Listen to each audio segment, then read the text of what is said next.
So, thanks a lot for opening this conference. Thanks for reminding us why this is important while we're here. Thanks for helping us to take this step, which will bring us to the first keynote speaker, Dr. Hany El Banna. You have your own PowerPoint presentation, which Mingo will put on the laptop.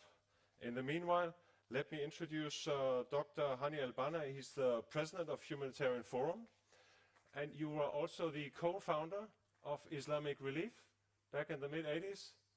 So welcome to you.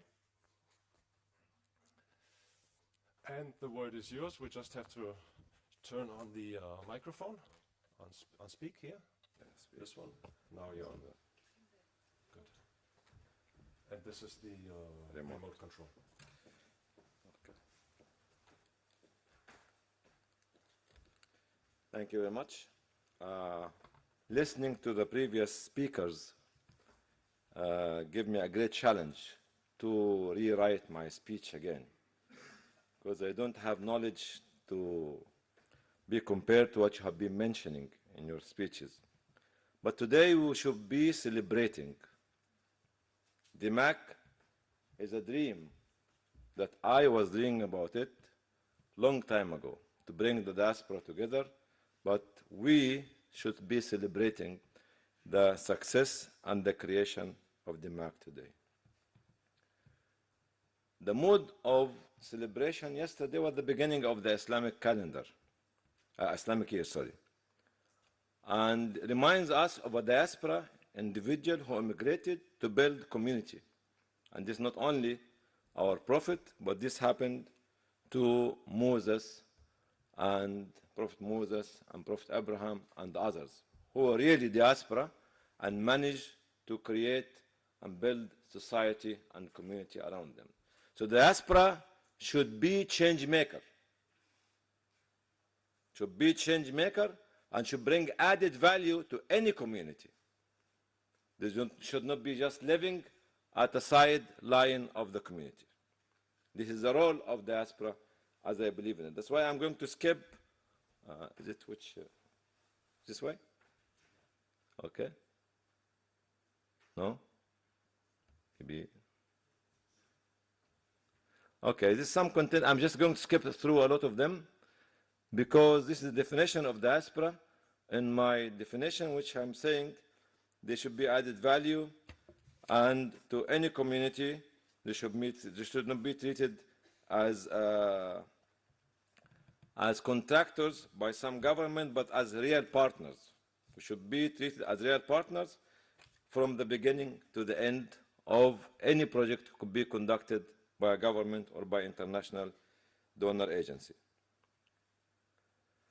This is my personal experience. I was told to speak about my personal experience. In UK, we started as a very small organization 32 years ago. There's no vision, no budget, nothing, no strategy, no office, no desk, only donation box. Okay? But we managed together to focus on the objective and make it very clear, very vibrant, and it was also for Africa, for the Horn of Africa at that time. The challenge was faith-based, living in a faith-based country. Muslim organization growing in a Christian country, which was actually a big challenge, but we managed to keep all the parameters safe and clear to grow fast and make the change. Some milestones in the history of Islamic Relief.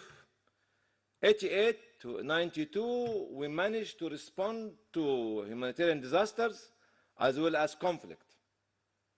Bosnia was one of the ugliest conflicts in Europe.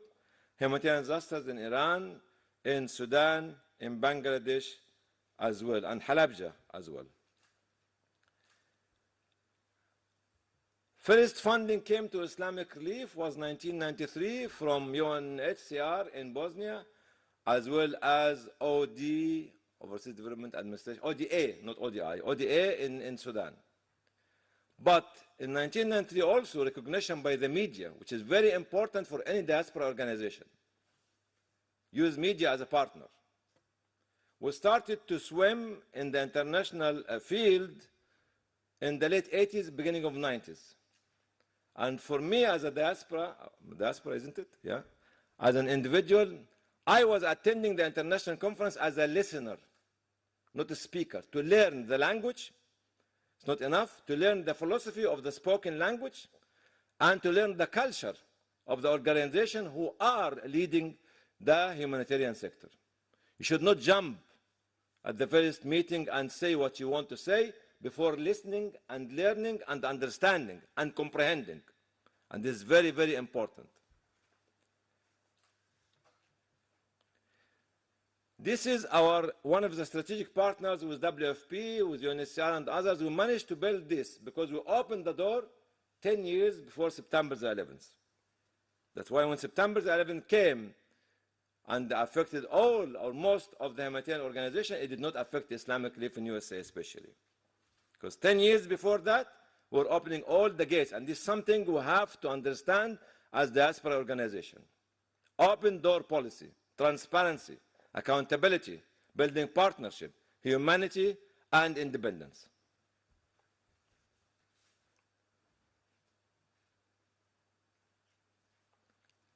I think the role of diaspora has been covered by the other speakers. I'm not going to repeat it. Challenge is another role as well.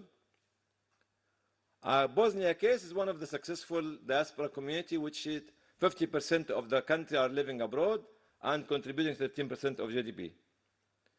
Of course, Lebanese as diaspora, twice the population.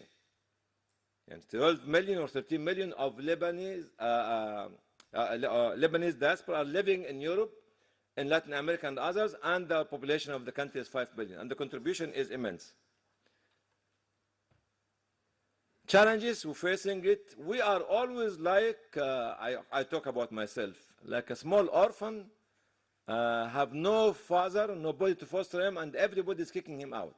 And this is a misunderstanding of the diaspora by the host community, by international agencies, by maybe their homeland, you see, in their government.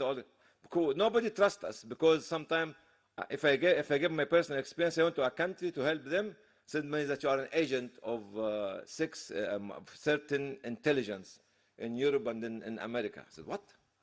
But anyway, because I was trying to do something positive in such a country. These are success stories of diaspora who made it, whether women or men, in social, in sports. Okay, all of you know them. Stories, they make the change. Of course, you know all this. Nobody from Sweden is here? France? French team? Politics? From Latin America to Great Britain. And in science, late Ahmed Zoul, he died recently, unfortunately.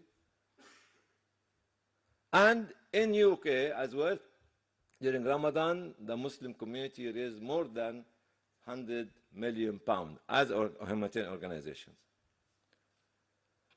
Recommendation has been mentioned before by all of you, but I don't want to repeat it because of the time factor. Okay? But DEMAC for me is a dream. I hope that actually we can strengthen it and we can join it.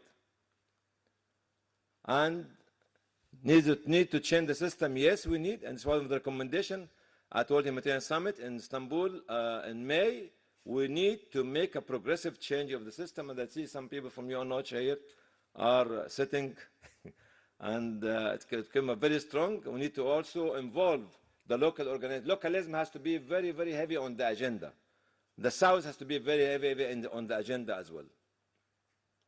This is diaspora achieving as members.